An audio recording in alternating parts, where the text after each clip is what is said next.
Hello, my name is Ola, and I'm going to react to Bodies by, no, my bad, Bodies, 2022 Kill Count by DeadMeat. I've actually never seen this movie. I have heard about it. I know that Pete Davidson's in it, and I heard that there's a twist, though.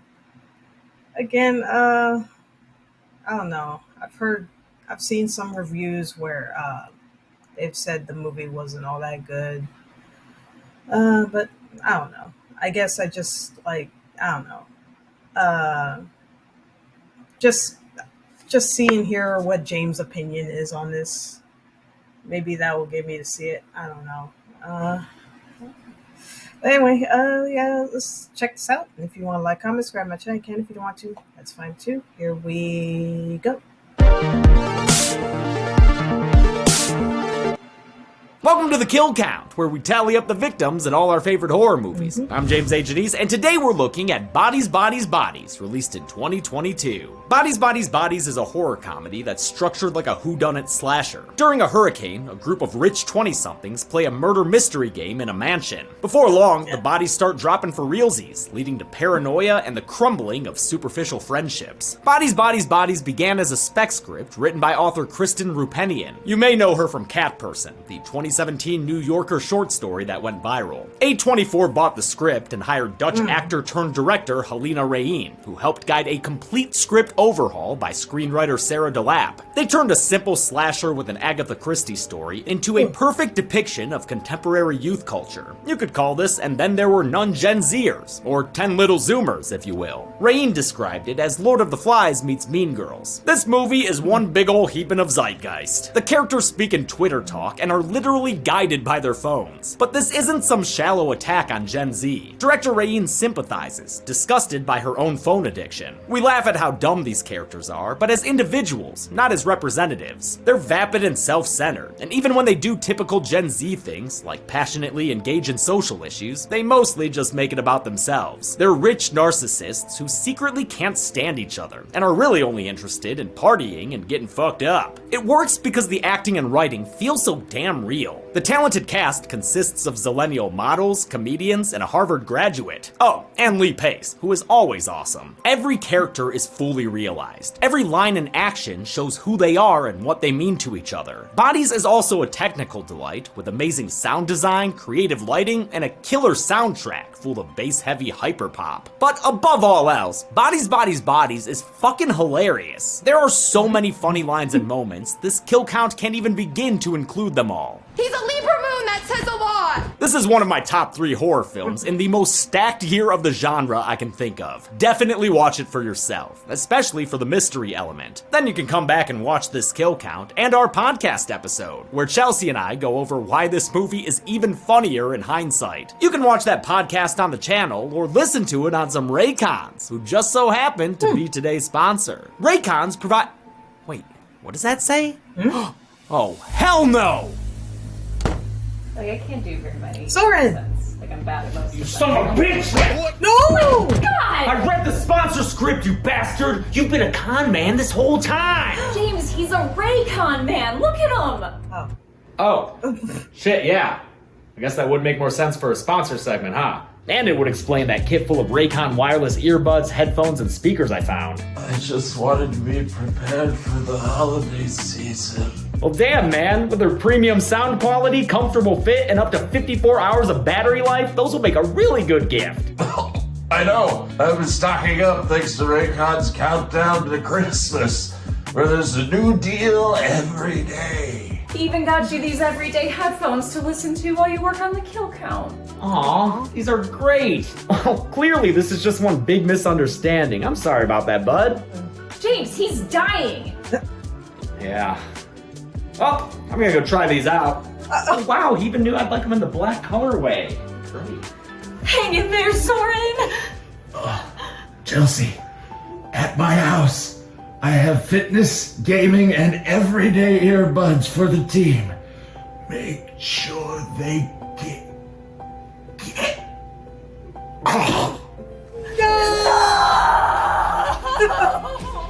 Click the link in the description box or go to buyraycon.com/deadmeat to get 15% off site-wide with code HOLIDAY. Plus, there are new pop-up deals every day during Raycon's countdown to Christmas. We'll try to keep the description updated with the latest offers, but you can always go to buyraycon.com/deadmeat to get the best deals available. When it comes to bodies, are there a lottie in bodies, bodies, bodies? Let's find out and get to the bodies.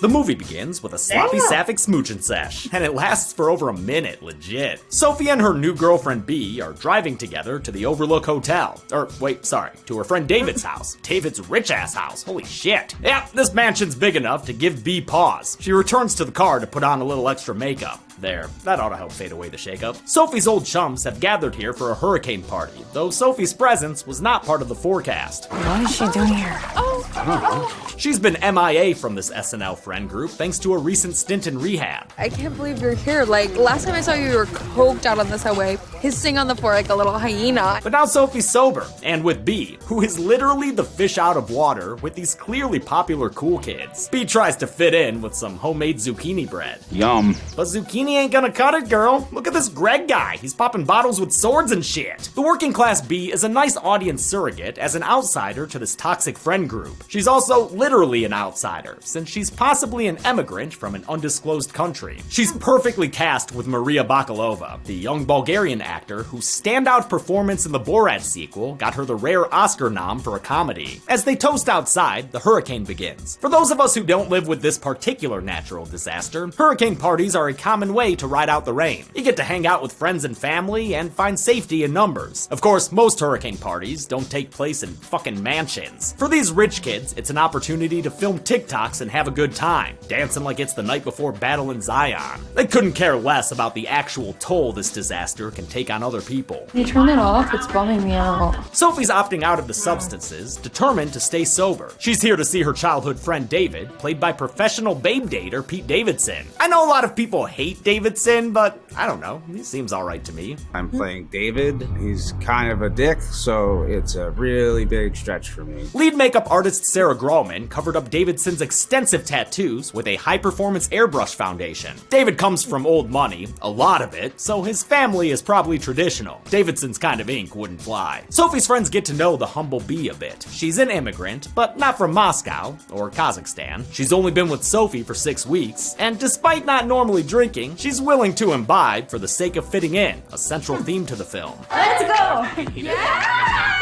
my god! Okay, bitch! Yeah, B, get buzzed! In turn, B, and the audience, gets a quick rundown on Sophie's friend group. David's actress girlfriend Emma is nice, if a little vapid. Alice is bubbly and gregarious, but also insecure and self-centered. Are you talking about me?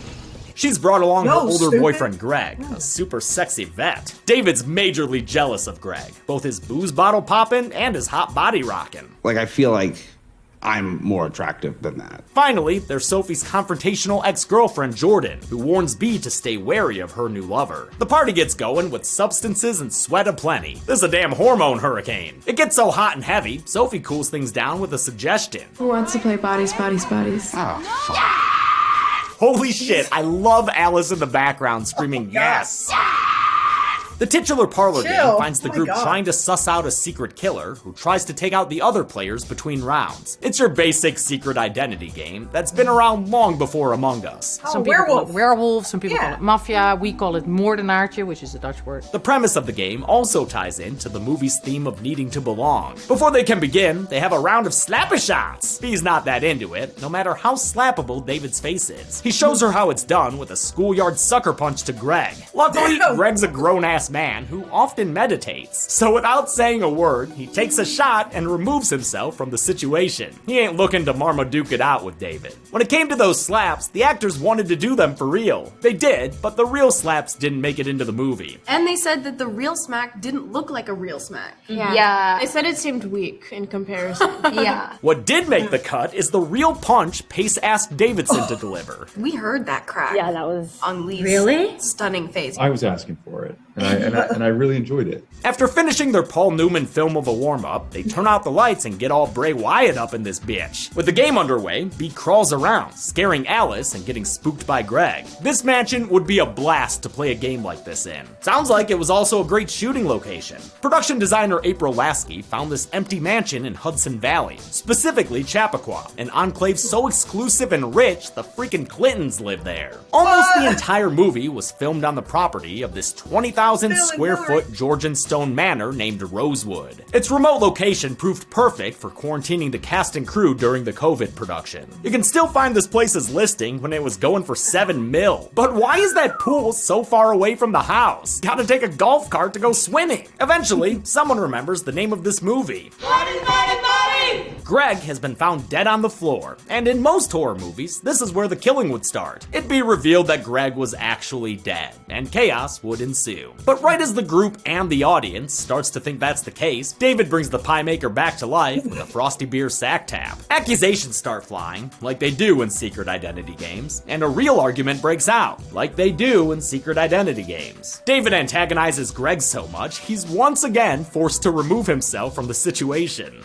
I think it's time for me to put myself to bed. I love Lee Pace's performance as the middle-aged dude who just wants to have a good time. He is painfully aware of how much older and more mature he is than everyone around him. You kids have fun. David then turns his dictitude towards his girlfriend Emma. You're always gaslighting me. Gaslight? Shut up, it's a fucking dumb word. I actually gotta go with David here. Gaslighting is a specific thing, and the word's been way overused the past few years. It doesn't mean anything. Other than the fact that, like, you read the internet, or, like, congrats, you have a Twitter account. The argument makes Emma cry, so everyone votes David out of the game. Fuck this game! And this glass! And this wall! During a second helping of slappy shots, the storm takes out the power and their cell phone reception. They split up for different tasks, and we follow B as she looks for a bathroom. On the lower floor of the house, she finds Dear David outside. Tap, tap, tapping on the glass, waving through a window. There's an amazing bit of sound design as B runs out to join the others, crowding around David's dead body. He's bled out from a deep slit to his throat, and this time, the body is for real. As the girls run to Sophie's car, the awesome score kicks in. It was done by Disasterpiece, who also composed the incredible music for It Follows. Cool. Inside the car, in an endlessly that spinning That 70s Show shot, they learn the battery is dead. B accidentally left the mirror lights on after touching up her face. It's the only vehicle there, since another friend named Max took the other one and never returned. Max is this weird, unseen specter throughout the movie. He's the one who gave David that black eye by punching him in the face, after which he fled the house, never to return. The girls begin to think that he might be the killer. I'm just saying, like, where the fuck is he? Jordan finds bloodstains on David's parents' Gurkha sword. That makes her think Greg might be guilty. After all, he's nowhere to be found, and he's had experience using the sword. Lee Pace practiced sabering a champagne bottle at home using the Hobbit sword he had playing Thranduil, the Elven King. Jordan says Greg is a dangerous stranger, since Alice has only known him for 2 weeks. She doesn't even know his middle name. You don't ask what your middle name is, okay? For a really long time. This whole movie is hilarious to me, but this scene and another one near the end are especially memorable because of their dialogue. Relax, relax, relax. You're silencing me. That line was improvised by actor Rachel Sennett. When it came to Gen Z dialogue, 46-year-old director Helena Rain relied on screenwriter Sarah DeLapp, a playwright best known for The Wolves. Rain also made things sound legit by having her cast improvise. She'd film with 2 cameras and not call cut, then capture whatever the actors did naturally. Cinematographer Jasper Wolf shot handheld and treated the camera like another character, reacting to the improvised dialogue. Wolf also shot Rain's first feature, Instinct, which stars Rain's longtime close friend, Carice Van Houten. Their suspicions of Greg are raised when they find his REI sampler bag, full of practical things like a knife and a headlamp. No Infinity Stones though, Ronan been slacking.